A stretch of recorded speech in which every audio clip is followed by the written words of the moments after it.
sports fans? Your favorite sportsbook, BetUS.com, is back for our 28th year of NFL action.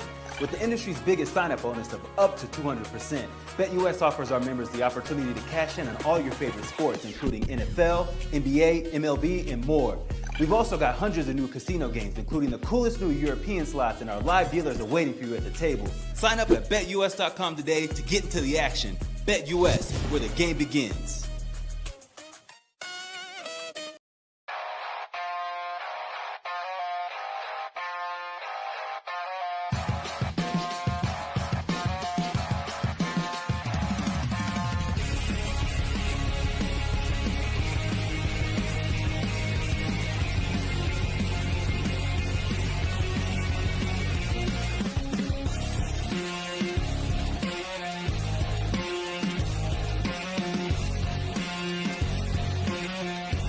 And now, broadcasting live from Las Vegas, the Snake Sports Talk Show with Jake Silva starts now.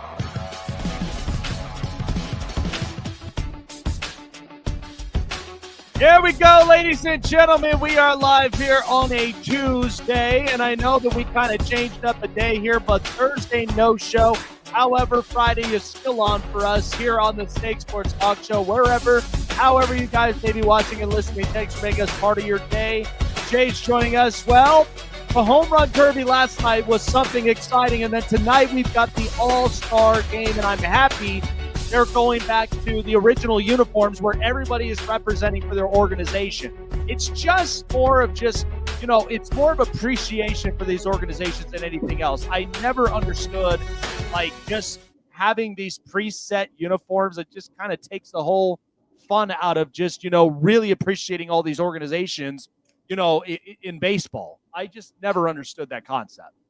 I really wish they would just bring back the home field advantage goes to whatever whatever league wins it, like American or national, because they're doing a football style home field advantage to where whoever has the best record gets home field advantage throughout the entire playoffs. It's just no, I think what they should do is, and the reason why they are doing it that way is because for 5-6 years in a row, the American League just dominated the National League and was always getting home field advantage when it came to the World Series. Yeah. Well, and this is the thing, though, is because, for years, I've always remembered it where whether American or National League team, when they ended up getting up and into the World Series, they would end up having home field advantages through the 7-game series. I remember that being, the importance. If the NBA and the NFL and, most leagues would end up doing it these days, like we talked about, I know that the NBA has to shed the amount of games off in the playoffs, because why would we go to a 7 in the first round? You're already going to be tiring these guys out more than it is, but it's, it just, to me, I want to see my stars, healthy, ready to roll. And maybe we might, because again, once Tyrese Halliburton went down with that injury, it changed the whole plethora of the way that we would have looked at the playoffs from there. Because why would you stress these guys out in the beginning? So I do want to get into this because we got some NFL news that actually came out. So let's start with this. So we're going into the East Coast. We know that training camp has been starting up, and it's going to be starting for some teams. But for the New York Jets, they officially got some deals done. And two important players who I personally like when it comes to Sauce Gardner and with Garrett Wilson. They ended up re-signing both of them to 4-year contract extensions. Sauce Gardner now looks to be the highest paid corner in the league. But here's the thing about this. Both of them are very talented players. One from Ohio State, the other one from Cincinnati. And my thing with this is that the Jets, this year, it's all about stability.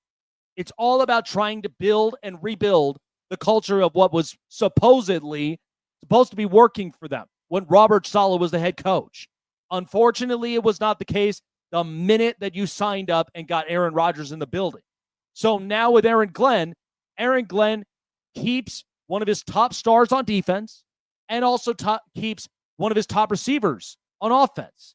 So what it is right now and what the Jets are trying to implement and what they're trying to do is that you've got a new quarterback in Justin Fields who now is reunited with his old Ohio State teammate. And you would hope that he would be able to stretch the field down. Because the one thing about Justin Fields and what he learned up in Pittsburgh is he lowered down the amount of mistakes that he was making in Chicago. And we know Chicago doesn't do offense well anyway. But besides the point, Justin Fields now is going into an environment, and again, take the organization stuff away from the whole conversation, especially when you're talking about Woody Johnson. But when you talk about Aaron Glenn, you're talking about the chemistry of the team. You're not dealing with Aaron Rodgers. You're not dealing with this whole entire, darkness retreat, this false sense of hope where you're getting bought into where this team could be 14-3. You're not dealing with that anymore. You are now going to be dealing with a team that's going to try to build its consistency, and it's going to be a healthy build, whether Justin Fields is your future quarterback or not. But the thing about it is, you could not end up living without your number one wide receiver in Garrett Wilson, because that is one that has a very good route tree, somebody who had positive upsides, especially when you were working with Zach Wilson.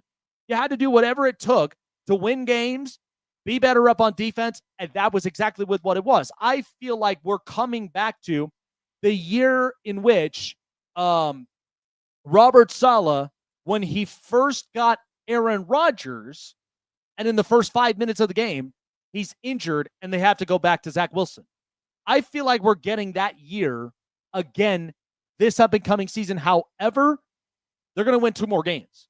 They're probably going to end up finishing up with about 7, at least 8. But they'll be a competitive team. The difference of it is that you saw exactly with how the chemistry worked under Aaron Rodgers, because Aaron is all about, his image. He's all about his aura. He's also all about, him being an apologetically himself. That's what Aaron Rodgers is. And we know that he is more, he's more passive aggressive. But the thing about it is, you're not trapped. You're not under any type of manipulation spell. You are now going to actually build this team up the healthiest and best way possible. And with Aaron Glenn, we know that parts of it with the defense with Detroit is they were hurt. Lots of really good players were hurt, including Aiden Hutchinson. You're one of your best edge rushers. But now you're going to end up getting Jermaine Johnson. You're going to end up getting a couple of other really good pass rushers and your defensive front that's going to be healthy too. And then not to mention your secondary, I think it's going to be harder, especially when you don't have DJ Reed.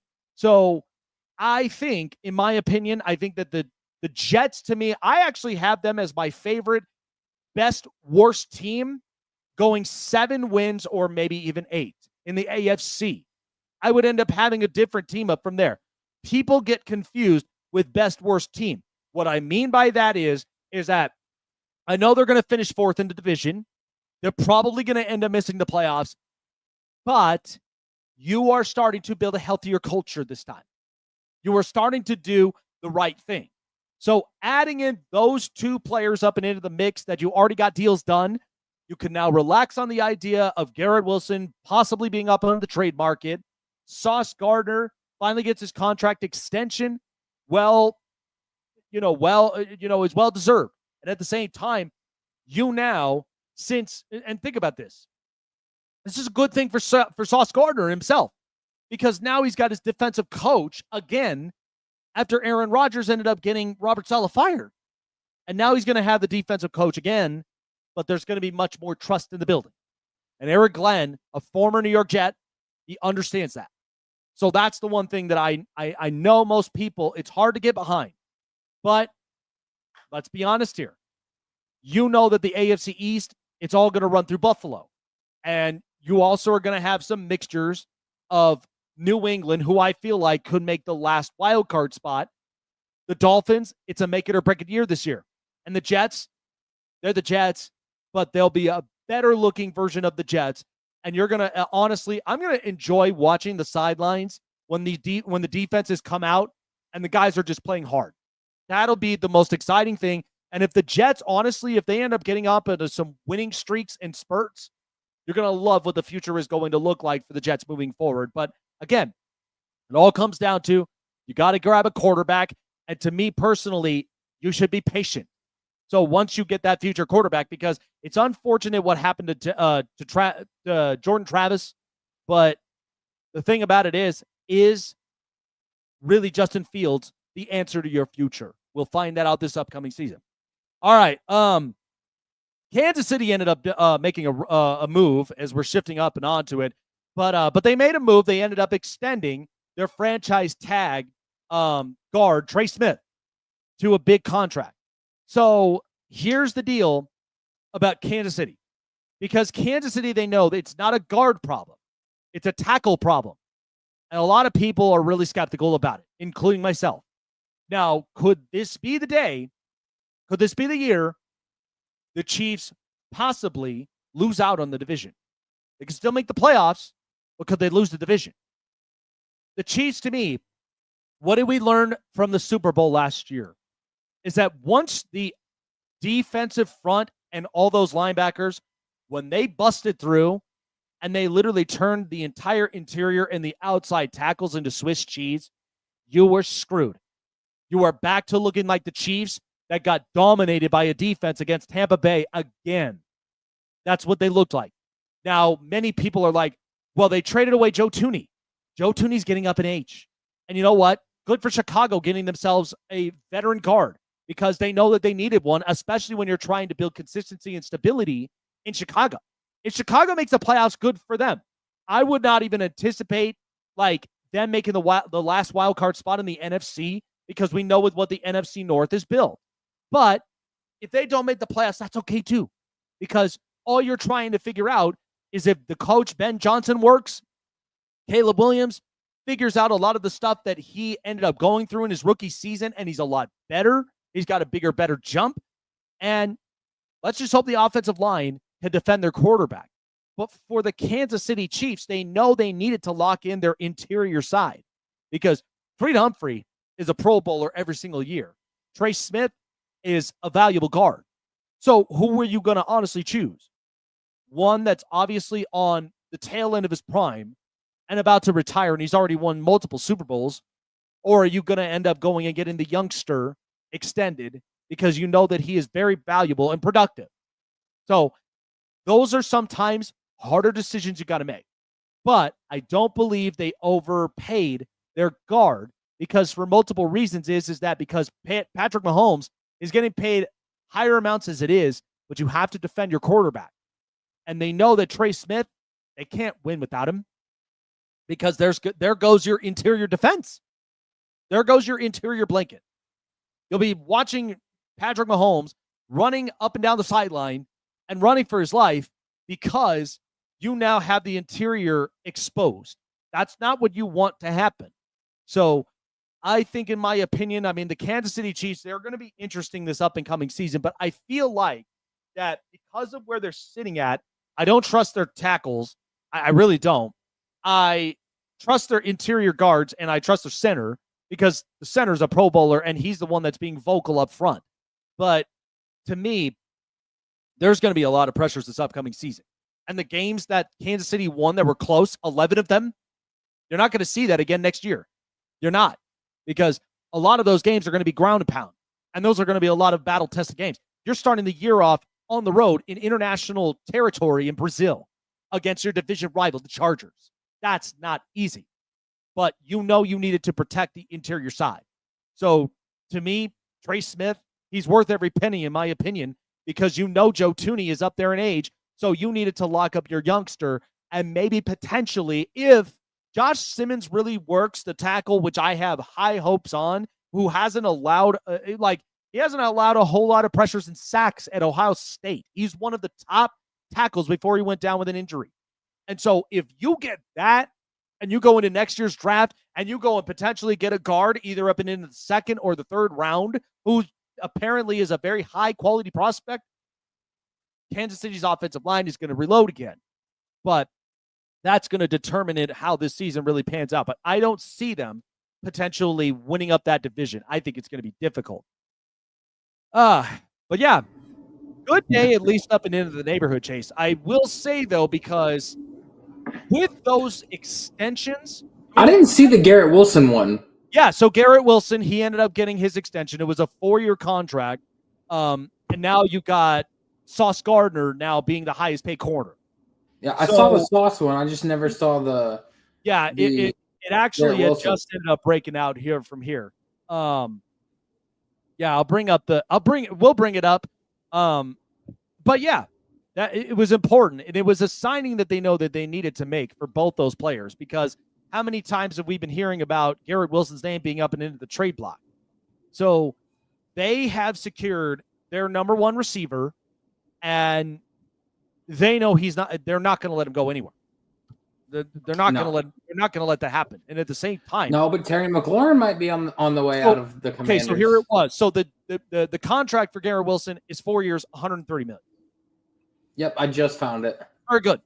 And that's what I'm saying. You're not going to let him go. And at the same time, if you're New York, I'd be patient. And if honestly Garrett Nussmeier from LSU falls to you, go get him. Because in my opinion, you're going to have a very good quarterback who I like his pocket awareness. Because again, there's multiple. Because going into the college football season, you're going to have Drew Aller that's in there. You're going to have Garrett Nussmeier who's up and in there. But honestly, I think in the scheme fit, I trust more of Garrett Nussmeier more than anything else, because I think he just fits exactly with what the Jets are doing, because you've already got your number one receiver secured. You've got a number two receiver right there who's up and coming, and hopefully he'll burst. And then you've also got Mason Taylor, the tight end. And not to mention, look at that offensive line. You cannot take that for granted. That's why it's Malachi Corley too, and a lot of people forget about him. Saying. You got Malachi Corley. So this is why I think the Jets don't be in panic mode. Be patient. If you don't make the playoffs, that's fine. But you got to really restructure the chemistry first, because whatever the hell that culture was with Aaron Rodgers was terrible. So you got to now find a way to restore it. That's what I'm saying. I think they're my worst team in the AFC next year. Because if you get 8 wins, that puts you at least in the top, if not in the middle of the pack. And how many teams at best are going to want a quarterback? Who is your worst AFC team? Well, I mean, my worst AFC team is going to be the Jags. It's going to be the Jags. I'm surprised you didn't choose Cleveland. No, because the difference about this is, I was talking with this with everybody off the air. Cleveland is in a better situation today than when the Jags are. Because here's my problem. You go ahead and you get Travis Hunter. But why would you trade away a first-round pick next year to a team who now has 2 first-round picks? I believe in Cleveland's future before I believe in Jacksonville. You just got a new staff, and you're trading away a first-round pick? What are you doing? That's the part where every year, teams that do that is why they're the top 10 teams in the draft boards every year, because of moves like that. It's not baseball, and it's not the NBA, where draft picks don't matter. Those draft picks right there are impactful stars for the future. That's why once you get rid of a first round pick, you better have a good reason why. This is why I was so critical about the Pittsburgh Steelers, because if they traded away TJ Watt and they got an overhaul of picks, and you get Abdul Carter as one of them as a first round pick, I'm not mad at that. That's actually a pretty damn good deal, because you wouldn't even have to pay Abdul Carter for 4 years. So then you could go get your O-line. You could go get another receiver. You could go get a quarterback if you really wanted to. But in Jacksonville's spot, you have one corner. I'm putting it on the line. That is difficult for a corner and wide receiver to be playing both sides in the NFL level. I'm sorry. That's difficult. So you're going to have him playing every snap next to Tavon Campbell. I don't see that working out. And at the same time, what is that offensive line really provided for Trevor Lawrence? And then you were thinking about Tank Bigsby and Travis Etienne. I don't know, dude. I just think if you're going to get a receiver, great. Be a receiver. Because at this point, you've got Brian Thomas Jr. You're going to have Travis Hunter, which, to be honest with you, he doesn't even run that remarkable of routes. But he's got great hands. But that's what I'm saying. I believe more in Cleveland's future before I believe in the Jags. Because how many times have we been doing this with Jackson? Several times. It's never worked and out. they just signed him to an extension too. Well, yeah. I mean, you were going to pay him. You were going to pay him the rookie contract. But still, it's just because 2 first-round picks to me, it tells me a lot that you have, like, because again, you got Joe Petonio, who's probably going to retire after this season. You got to go get an offensive lineman. We got Tevin Jenkins, like, that we picked up for a 2-year deal. So, like, if Joel retires this next year, Tevin's going to fill in for him. He's still young. He's still like 27, 28 years old. He's got some time to fill in. So I think what is more than likely going to happen is that one of 2 things are going to happen. Is Shedeur is going to start for us at some point this season, and he's going to light up the league and, lead the Browns to the promised land. And then we go into next year with 2 first-rounders. We address the wide receiver position, and we address the safety position, and with the potential to get the best safety in the draft in Caleb Downs. Or option number 2 is that Shedeur, Dylan Gabriel, and Joe Flacco all suck, and then we go pick up Lenora Sellers. Oh, wow. South Carolina quarterback. Or Drew Aller, because he's a Cleveland boy through and through. He's been a Browns fan his whole life. He knows what it takes to win, and he went back for his senior year because he knew he was not ready in terms of being a quarterback. Well, that's the thing is because we got spurts from Drew Aller where I think that he has the throws, but if he can honestly refine it a bit. And earlier on, I was talking with Zach Seko of Locked On Nittany Lions, and was saying the same exact thing. This is the year for Penn State to really get serious because you're going to have returners. You're going to have some guys that you already built up organically within your program, and you better hope that that's the juice, because right now you're already riding the Big Ten magic right now, because Michigan, Ohio State in back-to-back years, Penn State maybe. They were one play away from making it to the national championship and having an Ohio State and Nittany Lions championship game. Oh, yeah. And it probably would have been ground and pound either way from either of those teams, because we know Notre Dame is all about their defense. And, Penn State, they're all about the ground and pound. And I was even mentioning about it is because of that one secret weapon that they needed for wide receiver, because that's going to be the biggest game changer. But, yeah, again, going back to it, I trust more of Cleveland's build than I do of Jacksonville's. People don't seem to believe that, but I know the difference of it is because Jacksonville has a franchise quarterback technically, but you're not doing him any services if that offensive line is piss poor. You got a defense right now outside of Trayvon Walker and a couple others that just is not holding it down for you. We'll trade Deshaun Watson for Trevor Lawrence.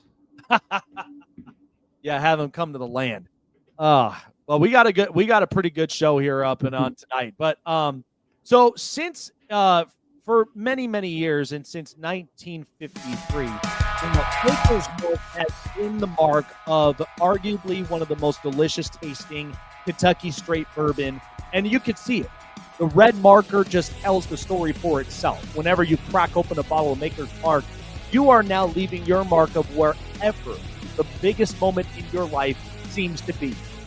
Whether promotion, whether, marriage, relationship, whatever the mark may be, grab yourself a bottle of Maker's Mark and make your historic mark like many of the distillers who have made arguably the best tasting Kentucky straight bourbon and in a barrel, one of the aged barrel caskets that you will never, ever be left disappointed. Great taste and great memories ahead. Leave your mark with Maker's Mark. 21 and over. Enjoy responsibly here with Maker's Mark today.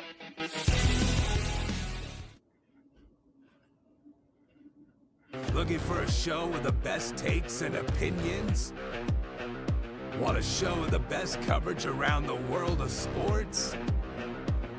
Jam-packed with an all-star interview lineup? Then the best place to find it all, sports and entertainment, is right here. Join Jake Silva on the Snake Sports Talk Show, presented by SeatGeek and BetUS. Weeknights at 8 p.m. Eastern, 5 Pacific on Sports Wave Network. Want to find your seat for the event of your choice but can't get one that fits your desire or your budget? Well, my friends, SeatGeek has you covered. SeatGeek is the official sponsor of the Snake Sports Talk Show. With a list of over hundreds of events to choose from, SeatGeek will assure you that you won't miss your seat with the amazing view of your choice at the most affordable price. Whether it's looking for your best seat in the house of your favorite sports team, finding live concerts that get you closer to your favorite artist, or enjoying your spot at your favorite live shows, comedies, and more, SeatGeek has it all just for you. Go online to SeatGeek.com or download the app on your mobile device through Google Play and the App Store. And as a special offer before checkout, use promo code SNAKESPORTS and save yourself $20 off of your purchase of your first ticket and experience why SeatGeek is the most trusted ticketing app for your next event. Remember, that's SeatGeek.com and download the app on your phone with promo code SNAKESPORTS for $20 off and find your seat with SeatGeek.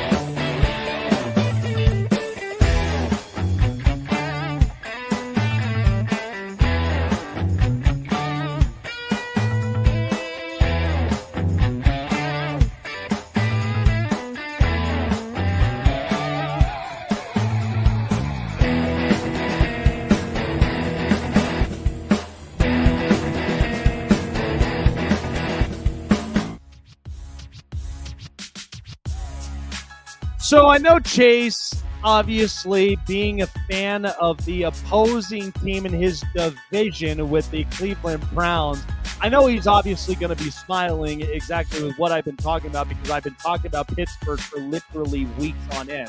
But I had a bit of a breakthrough that I wanted to share with all of you guys that I thought was really interesting. And again, I promise you I will take a break from talking about the Pittsburgh Steelers for quite some time.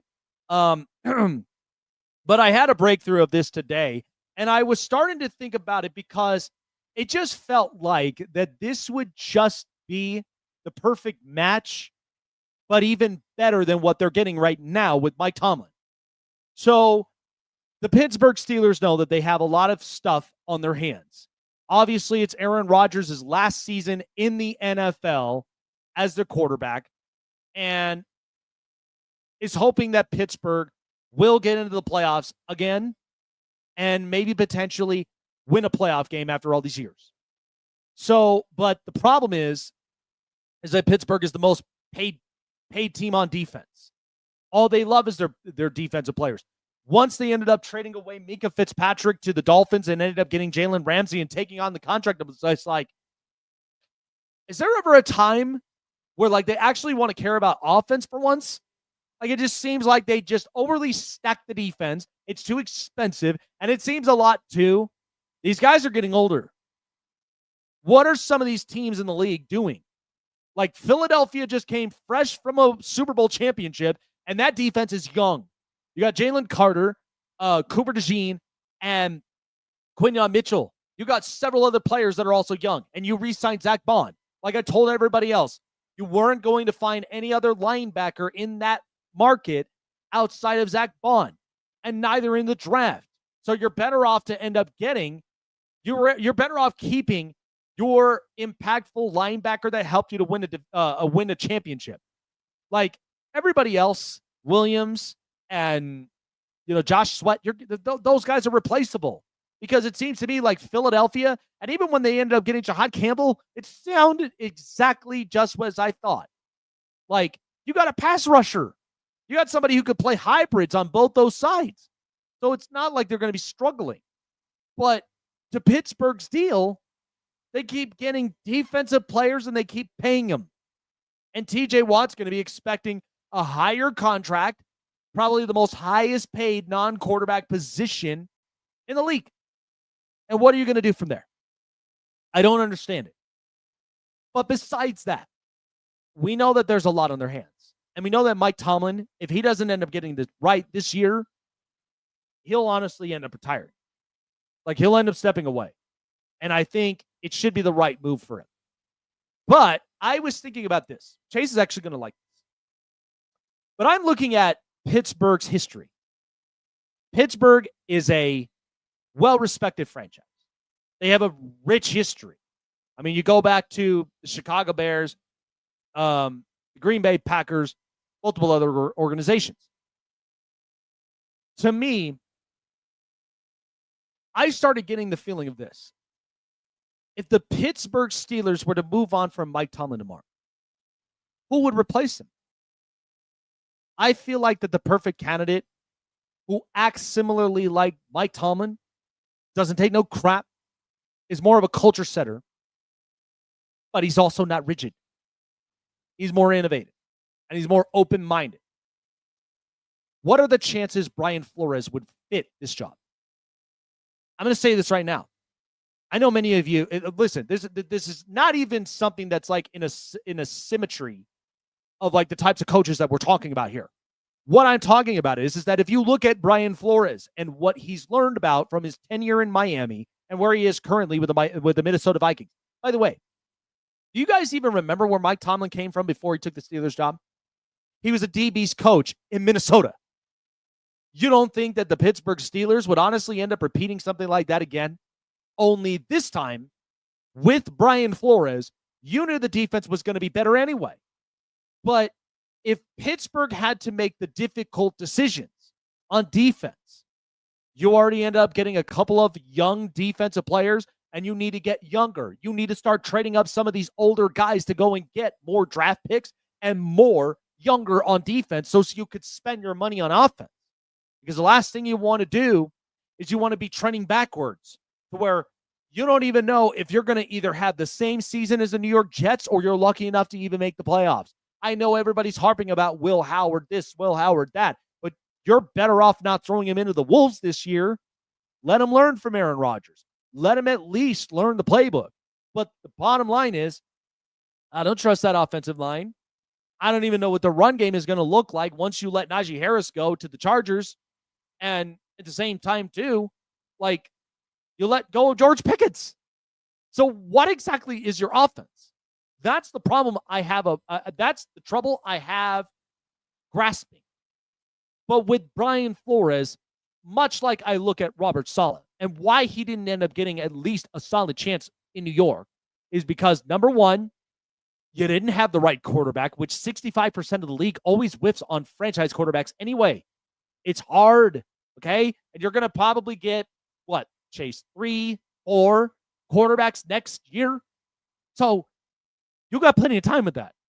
But you are a defensive mind that knows exactly how to work with the defense that you have set, but now you need a trustworthy offensive coordinator.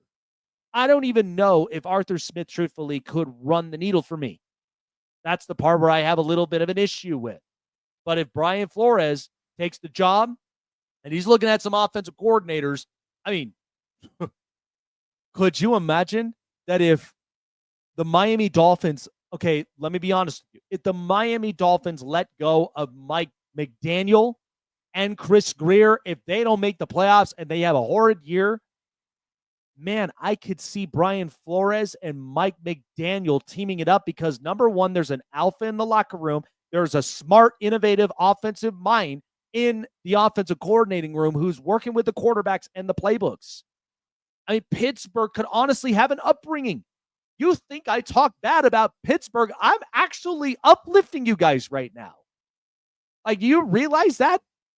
You should be honestly booking, and I better hope I got Pittsburgh Steelers fans in this show right now, because you better hope that if after Tomlin, you got Brian Flores as your head coach, because strong, tough, alpha, understands exactly all that, and he's not rigid. Because remember, if it wasn't for Tua literally putting him out there in the open and Brian Flores having to be accountable for the actions, but then at the same time was like, that was my past life. I'm not going back to that. That's the part you should be excited about. And then at that point, if Miami quickly gives up on Mike McDaniel, smart offensive mind, he's going to have an offensive coordinating job. And what I think will work, which is a match made in heaven, is I think this would allow Mike McDaniel to actually have a culture set. He's got the offensive mind involved, but many of what I've heard in Miami, he can't control the locker room. That's a bad idea. And so if you could get him next to Brian Flores and work that out, I guarantee you those two would be perfect, and people would be hating on Pittsburgh again, because that right there would tell you the offense is going to get better, defense is going to do just fine, but you're going to honestly be like Chicago, because if you're going to continuously have a 1950s television and you're constantly paying up on defense, good luck, because then your offense is going to be stale and stagnant, and then you're not even going to win a playoff game anytime soon. You will be looking like the Pittsburgh Steelers before you ended up getting Big Ben. Trust me. I mean, history always finds a way to repeat itself, but you've heard it from me first. Stamp it, plug it in. That's my prediction. I feel like that would work for Pittsburgh if this does not work out with Brian Flores or with Mike Tomlin. Chase of the news. This is the hot press. How about that, huh? How about that? That was my upbringing today. I did not even think about this until like it literally hit me today. And I was just like, you know what? Brian Flores just fits the role of what I really Pittsburgh hope is. not, because I'm getting sick and tired of like I would not like this. I'm getting tired of the Steelers just being like, Well, but this like is the way that they are is like it's about time that they get humbled, and about time that they have some shitty situations. I want Mike Tomlin. Here's what I want. I want Mike Tomlin to go to a team like the New York Jets and everything, because pairing him with the New York Jets and getting that football team switched around and everything would really cement his legacy as a phenomenal head coach. And then you bring in somebody like Adam Gase to coach the Steelers and everything. God. That would be great, because then you would have the Steelers be terrible season in and season out for the next 5 years. It would be amazing, and I would love it. But taking the bias aside from this, because I already know how you feel about that. But let me ask you, is that not a match made in heaven? Because here's the thing. Brian Flores, tough, alpha, and he understands defense. I think a lot of it is because he was held accountable by Tua with what had happened up in Miami. But Miami was just a mess anyway, because Chris Greer was just making moves that were so questionable at the end that it didn't work out for the Dolphins. Because remember, they were on a bad streak of losses, and then what did they do in the back half of the season? They started winning games. They were almost into the playoffs, but because it was so too late, they couldn't even make it. But he made the defense better. I mean, multiple nods of players on defense. They were getting recognized. And that's why, Brian Flores, because we know that what Brian did not want is he did not want the title of being a Belichick guy, where he's a foxhole guy. He's all about, tough and angry. And he didn't want to be that guy. And so when Tua came out with that, and he answered in the presser in Minnesota, that's a different version Brian Flores I like. But pair that with somebody who's innovative up on offense, and you know what his problem is? He's got no backbone. I've heard every report in Miami, he can't even control a locker room. All these guys are just literally like, so that's why I think Mike McDaniel, if he is gone, that right there sounds to me like a scary tandem I want no part of right there. Because you got a guy that can honestly take care of the offense. Because I don't trust Arthur Smith, really. Like, he does some good things well, but I don't trust him to really kind of get up and over the hump like that. But I trust more of Mike McDaniel because I've seen what he's done. Even if you had an offensive coordinator or an offensive mind like Kyle Shanahan, you got the offense running well, and he loves running the football, which is what Pittsburgh needs. Pittsburgh needs a consistent runner. They also need somebody that you can move up and out of the pocket with, get a wide receiver that can end up running those routes. Like, that's what you need. So everybody that's laughing about George Pickens this and his attitude and all, watch, he's going to have a Cortland Sutton season, and you're really going to regret even having to trade him away for another receiver that I like, but even he's got character issues. So, just saying. I mean, yeah, I agree. It would be a great choice and everything, but if it was up to me, like I'd have the Steelers just be ass for a while, just because. Yeah, but I'm getting sick and tired of their hype. They hype them up every year. Think about a team, but think about a team. It doesn't even have to be the Steelers. Think about a team as a whole, right? Like, wouldn't you like that, even if he went to the Browns, right? If you like Brian Flores and then having the idea of Mike McDaniel, would that not turn around an organization that quickly? Maybe. I think so, because to me, I'd rather have Robert Saleh and Mike McDaniel. Yeah, but this is exactly what I'm talking about, because Robert Saleh is even a defensive mind who knows defense. I got that covered. Like, it's not unlike it's not a Brandon Staley situation, which we all knew what that looked like with the Chargers, because he got overwhelmed. He got overwhelmed with that position. Defense was horrid. But at least with Robert Saleh, even if you didn't have a good team with the Jets, look at how good that defense was. Sauce Gardner just got paid. And it's all because if you didn't have those first couple of years under Robert Saleh where you were producing that much, you wouldn't have even gotten a contract like that. Yeah. No, I'm just getting sick and tired of all the hype that's surrounding the Steelers for no reason. Like, they hype them up every single year. They say Super Bowl contenders. They say, their time is now, and then they get bounced in the first round of the playoffs every year. And then Mike Tomlin can't make it out of the first round, and then we get the talks over and over again, like, is it Mike Tomlin's turn to fucking leave? Maybe it is. I just see this, if they don't make the playoffs, good. I don't know. I just know that if they don't make the playoffs, Tomlin's going to end up retiring, because I don't see him.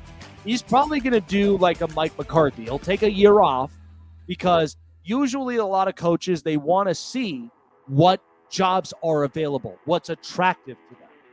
Because that's the same thing of, even with the whole scandal at Michigan with Jim Harbaugh, that worked out perfectly for the Chargers, because you knew Jim Harbaugh was a culture-setting guy. Mike Vrabel comes back to his roots in New England because you needed to do him a solid. You went through 1 year with Gerard Mayo and you saw exactly what that was. But with Mike Vrabel, I trust that culture. So why not? That's why I'm like, any team in particular that would have the mindset, structure, and culture of a Brian Flores complemented with a smart offensive mind and Mike McDaniel, that's scary. Because think about it. It's not just head coaches you got to think about that just plainly do it themselves. It's their duo. It's a duo as a whole, because those are your right-hand henchmen. Because remember, when Jim Harbaugh came up in here, he already had a relationship with Greg Roman in the past in San Francisco, but his right-hand man is Jesse Minter. Because that's a guy that knows how to... That's a guy that needs a head coaching position. That's what I'm saying. He's turning around a last-ranked defense into a number one scoring defense. That's insane. And I think that Jesse's going to get his time this year if he has the same success that he did last year. And like we'll transition that into the news that I got about a certain Chargers player that is feeling the late effects of an injury that occurred a couple weeks ago on the 4th of July. Yeah. Najee Harris has come out and said that he feels like he could be partially blind in one of his eyes due to a firework accident that happened on the 4th of July. I guess it's a good thing you guys if Hampton in the draft after all. Well, I know a lot of people were kind of skeptical about this whole thing, but if that ever became the case, I know that, LASIK surgery was also something that was negotiated in the middle of that throughout the entire medical procedure. But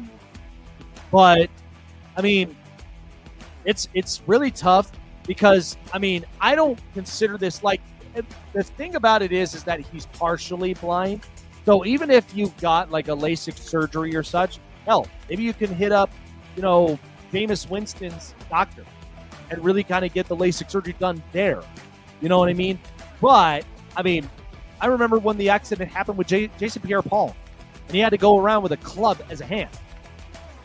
But it sucks. A hand is completely different than your eyes. But even you need your eyes to be able to make the cuts, read the holes, know the plays. You do, but sometimes, like in incidences and accidents like this, anything could really happen. That's why everybody is all screaming out, you got to be safe upon it. Because here's the thing. If you have an accident where it involved like cracks and then ashes and then all the rest of it. It's hard to see. So I wish the best for him, but I don't think people are really hitting the panic button on this. He gets LASIK because, again, LASIK surgery, I don't even know what the I don't know. I know it's a procedure, but I don't know how long that the recovery rate is after LASIK surgery. I think it's quick, isn't it? I think it's like it's usually like a couple weeks and everything. Yeah. So even if he got the procedure done, and let's just say it helps him, at least, from whatever damage that ended up happening up from there, I think it could help him. So. Yeah. I mean, who knows how it is. Moving on to another running back situation that we got. You league owners, look for Dylan Sampson to take off this year for Cleveland, because after what came out this offseason, I know that there's going to be some talks about whether or not Dylan Sampson becomes the starting running back and Quinshon Judkins becomes the backup, because it has been reported that Quinshon Judkins has been arrested for domestic violence, assault, and battery on his, a friend that he knew, a girlfriend, somebody that he knew in Fort Lauderdale. Obviously, the reports came out that this incident happened on the 7th, and they didn't report it until the 13th.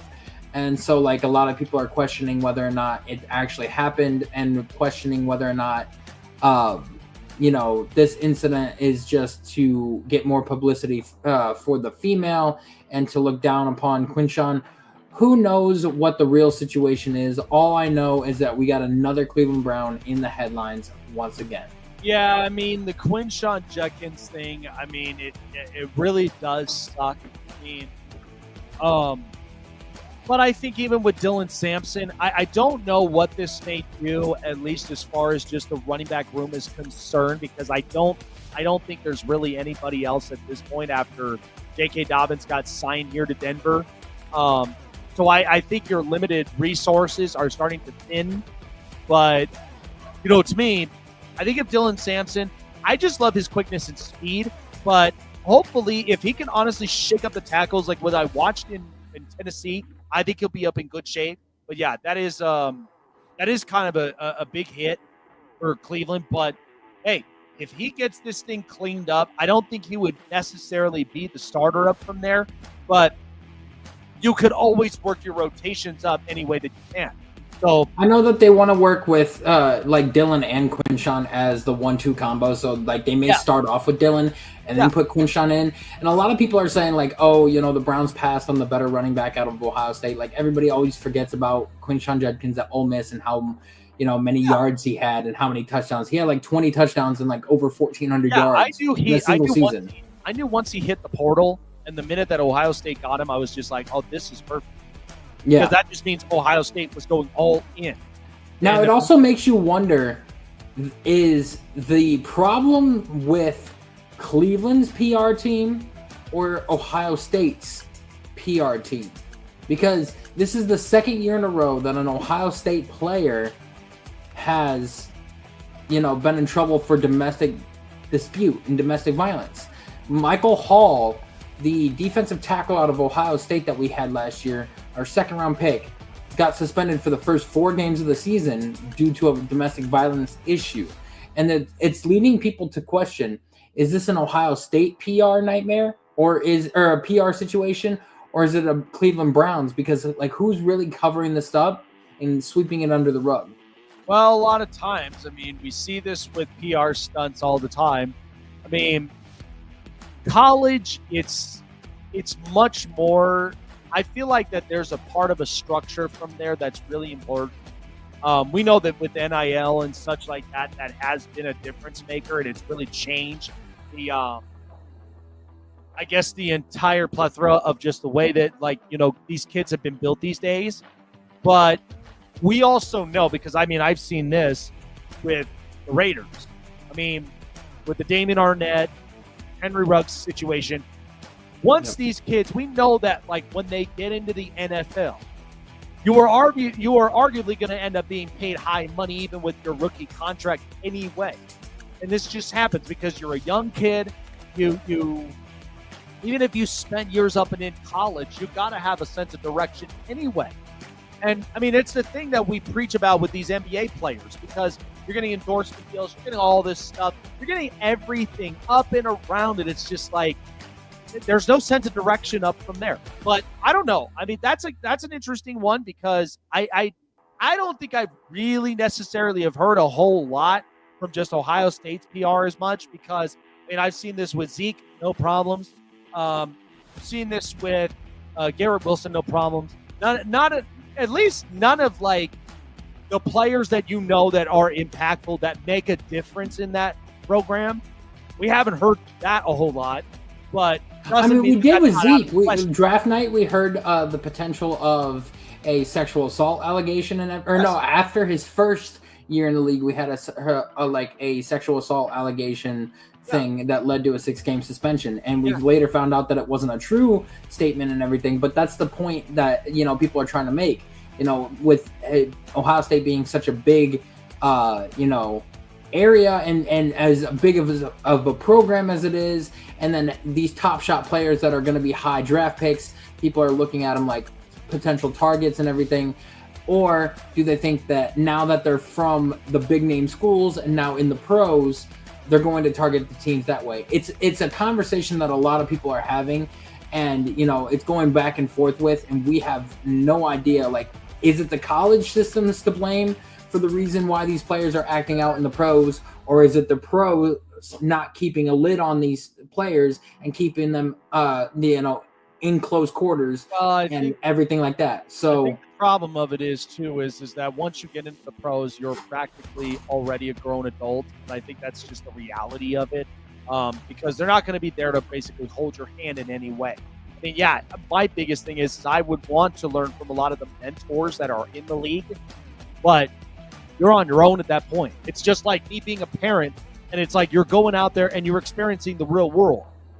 My hope is that I have shown and given the tools in order for you to go out there and to learn and pave your way. But because college, they keep you on a campus, and there's already that structure up and in place. The NFL, you're not staying in the facility. Like, you're in the facility to practice, to work. You're basically going to work. And you got a house, you got a condo, you got all these other living situations. Everything that you do on your own is obviously going to be your choice. Well, that's the hard part. I mean, all of us have learned this in life, okay? Because once we left the nest, it's up to us to pave our way, because ultimately you're going to want to get paid the best amount to stabilize your home and your foundation. But then you also want to be thinking about your career of what is your better upbringing that's going to allow you to have that. So everybody makes choices. I mean, that's what I'm saying. We live in a caffeinated society, Chase, that I think at the end of the day, I have never heard a lick of accountability at all. I don't care who you are, whether you are the president of the United States, whether you're an athlete, or in some of these other areas, or even if you're an agent. Where does the accountability kind of get held? Because I've had to deal with this in the past. I mean, I had one person that I basically had a falling out with, and it's all because of business reasons. It ended up ugly. But luckily, the only thing I look at it is that I had signed no contract, so nothing to me financially was ever messed with. And you know what? At least I knew the true colors before it even happened. So yeah, I mean, it's interesting. Like, that really is important. Yeah, it definitely is interesting. And I think the last little bit of news that I've got, and then I'll let you take over, is that we've had Peyton and Eli come out and talk highly about the Manning name and how big it is for them to finish college and, get that degree, because with what happened with their brother, you don't know if your NFL career is over before it begins, and they want a backup plan for a lot of the Mannings. That's why Peyton and Eli and Cooper all got their college degrees, and they want the same for Arch. But Arch has had a different story. In a recent interview, they've asked him, like, do you plan on coming back for your senior year? And he's just like, my main goal is to win a national title for this team. We were very close this year, and if it happens and I develop well as a quarterback, we'll have to wait and see what happens. But other than that, nobody knows what the future entails. So it sounds like Peyton and Eli are trying to confirm that Arch is going to be back for one more season for his senior year, but it sounds like Arch has a different story. Well, again, it's all going to be up to the kid at the end of the day. Yeah. I mean, we know that the Manning name is obviously prestigious, but we know that every single one of them, they have all walked a similar walk, if not a little bit different than the other, where they know that, because again, academics is important to them. I knew that because of the amount of reports that have come up that have understood who they are. Like, they're all about academics. They're all about planning a backup future, in case of whatever happens in the NFL, because it is important to have a backup plan. But, again, Arch is talented, but the thing about it is I just have to see what he does, because ultimately Quinn Ewers is gone, and you are now taking the reins of an offense that you're on the road in Columbus in week 1. That's not going to be easy. So a lot of people that feel like, because again, we got a 3-game sample, but for those programs, respectfully, was not Ohio State, neither was it Michigan, and neither was it Alabama. Well, I didn't even get, truthfully, the kind of sample that I would go and sit and say, he is ready for the next level. I haven't seen that yet. But it is good to at least get experience on it, and he's learning it from, obviously, Hall of Famers. And he's going to have a tough schedule this year. Yeah, in terms of playing like Alabama, Oklahoma, LSU. Yeah, they're going to be tough games. The SEC is getting tougher. That's why people that keep thinking like, has the days of the SEC gone? No, they're not. It's just a tough conference because of look at how many of the teams in their builds. I mean, what is John Mateer going to look like at Oklahoma? Like, and the other thing is that, you start the year off in Columbus against Ohio State with a big atmosphere, because again, what's going to impress me is he just does something unbelievable against the Buckeyes. The Buckeyes are not going to care because they won the Natty, but they know they got to win. They know that they got to win games to get back into the playoffs, but he does something spectacular. Maybe that is something that I can honestly put some respect on. Yeah. No, I definitely agree. If he can come into Columbus, beat Ohio State to start the season with, and then go on a tear and beat teams like Alabama, maybe an LSU, maybe a Georgia, maybe an Oklahoma and everything, like we're going to start seeing the rise of Arch Manning's draft stock rise to the number 1 overall pick selection, like everybody claims that he's going to be. Yeah, but as of right now, I mean, the only one that I've got my 2 cents on is so far it's going to be between Garrett Nussmeier and probably Drew Aller. Drew Aller, yep. I think Lenora Sellers could make a name for himself as well. Hey, look at that, who came up and onto the show. Well, Chase with the news. Let's go ahead and move on. I want to give a good shout out, though, but here we go. This is the Hot Press. Oh, I'm actually really happy that he was able to jump on. But shout out to my guy, Ben Garcia, because, by the way, he actually got a special appearance on The Herd. He really did. Him and Jason McIntyre actually, because they've known each other for over 2 years. And wow, they collaborated. So, yeah, to get that moment, congratulations. And by the way, I would love to be in front of Colin Cowherd and actually talk to him. I mean, hell, but here's the other thing, though, too. I don't want to get deep into it, but we know that Fox Sports has kind of been going through a pruning season. You saw the news, right? There were 3 shows that ended up getting canceled, and then, of course, one that they didn't renew the contract. So, shows opening up. So we're just waiting for the phone call. Hey, Snake Sports Talk Show. Let's go. Please get somebody, at least a Fox Sports representative or somebody, to just you don't even have to do anything yet. Just watch. Just watch the show, and then we'll see where we go up from there. I mean, dude, if we can get on Fox Sports and debate in front of each other, that would be awesome. Oh my God, it would be a life changer. That would just be the career upbringing that we've been waiting on for a long time. Yeah. But I do want to say, though, because we know that we got the All-Star game going on tonight, and it's already 2-0 National League. By the way, Screwball has been not so good, and I'm loving it because everybody thinks that Tariq Screwball is as good as what he is. Yeah, but he's really not. Well, I mean, the All-Star game is always a fun festivity, so I don't ever hold that against him. I think most of that is whenever we get into like the postseason, I can see that. But here's my thing, though.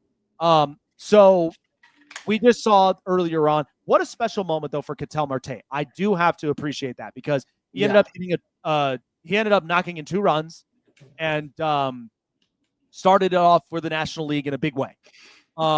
But I will say this. Last night was actually really, really good. Cal Raleigh ends up winning the home run derby. And by the way, they actually caught a clip of him 20 years ago calling about him winning the home run derby. And then he officially ended up doing it last night. But the thing about it is what I enjoy so much, because we talk about festivities all the time, and why the NBA, like when it comes to the All-Star game, there's no meaning. There's no like home court advantage. There's not even anything that's up and in there. I mean, I love the 3-point shots and I love the skills challenge and I love all the rest of that other stuff, but it just seems like they're not really invested in the game itself. I mean, by the way, the Four Nations tournament with the NHL was fantastic. It changed up the All-Star game. It changed up the way that we even viewed it, because the minute that we watched USA and Canada throw the gloves down and fight, and USA ended up winning it, even though Canada won the gold, like, who cares? It was a fun tournament. But that changed the All-Star game, because I remember going to the All-Star game in Vegas years ago, and I thought it was a fun festivity. I got a chance to watch the fastest skater, skills challenge, the puck challenges, the saves challenge with the goalies was fun. So that's a fun atmosphere. But the problem of it is that all those games, they're 3-on-3s. And you're having to play against only 4 of the represented divisions: Pacific, Atlantic, Metropolitan, and the Central. You're having to play those 4, which to me personally is just wonky. But the Four Nations tournament was perfect. But Major League Baseball has always had a special place up on it, because it's such a rich history sport that when it comes to festivities like this, I love the home run derby. I want them to really start to expand and think about other festivity activities, because to me personally, I would love a hit challenge. I would love to see some of the best hitters, like the ones that are like batting over 300, to spot the ball. Because honestly, could you imagine Luis Arraez and Jacob Wilson honestly end up playing in that competition? That would be fun, because it just tells you they're not fixated up on home runs. They're fixated on putting the ball in the right spots to either get on base, score runs, or even just, force out double. That's what they're about.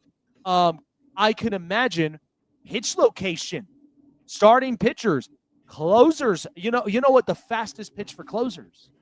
Would it? Why not? Baseball's already in the position right now where the viewership is starting to go up. So even if you instead of doing this ridiculous golden at bat rule, why not just get some more activities involved? Because we love the home run derby, but we would love to get more of the festivity if we can. Because could you imagine, just like the hardest slap shot for hockey, could you imagine Aroldis Chapman or Mason Miller or any of those other closers that just throw Brusdar Graterol? They throw the hardest pitch and the fastest pitch as closers, and all the timing is just velocity. That's it. And you know what? Blocks for catchers, because ultimately you're trying to see how many times can you go without giving up a ball, without getting a passed ball. Because if you can honestly defend, that's good. Or even infield skills, or even like long toss for outfielders. I'm just saying, I'm putting together all the ideas, and I mean, I think those are pretty good ideas. I think it's remarkable, honestly, because all you're trying to do is get people to draw into the sport. Because like we talked about, it's 162 games a year. Nobody's going to tune into it until it's October. That's a fact. But if you could do activities like that on a Midsummer Classic, all you're trying to build is relationships. Side note, I do want to say that Aaron Judge has 351 career home runs right now, and he's 33 years old. Yes. Let that sink in, people. 351 at 33. I know. If this dude continues on the pace of hitting 50 to 60 home runs over the next 7 seasons, it is just so easy for him. Club. It's just so easy for him.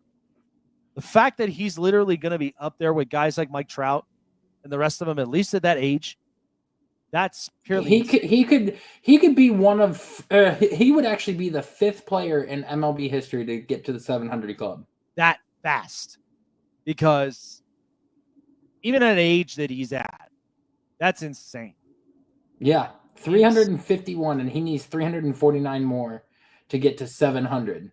Yeah, and then he would need an additional 68 to break the home run record. Yeah. Man. I love moments like that. I would be all for. I mean, but the thing is too is I would not like, for a moment like that, why are we putting it on Apple TV? Can we just put it on a major network like Fox or either of them? Because that's a historical moment. I don't care what anybody says. Everybody knows it's a historical moment. So come on. You're telling me they wouldn't do this for Aaron Judge? That's ridiculous. Because I remember what happened when Albert Pujols hit the 600 and the 700. And then it's just like 700, yeah. Like they had a standing ovation for him. That it was up and on Apple TV, Chase. I really couldn't, because it was just like, this is a major market. Like network. Yeah, like Hank Aaron, Barry Bonds, Babe Ruth, and Albert Pujols are the only 4 in MLB history to get to 700. Alex Rodriguez was 4 away from the 700 club. It was so close. And Jim Thome was 60 away from the 700 club. Yeah. Not many have honestly been able to crash that threshold. Not many, but yeah. All righty, man. What a great show that we had here tonight, man. Appreciate everybody for coming up and on. Appreciate everybody here. Enjoy the rest of the night here, guys, because we do have a very good show up on Friday. We're hoping to at least get some more interviews up and involved, but it was honestly a good day today to kind of take a little bit of a break, because we've been working hard on a lot of these interviews, and it's been fantastic. We should be having some more up and on a long horizon. So appreciate everybody for joining us with Chase and myself, guys. Have a great Tuesday night, and we'll see you guys up on Friday here on the Snake Sports Talk Show. Take care, everyone.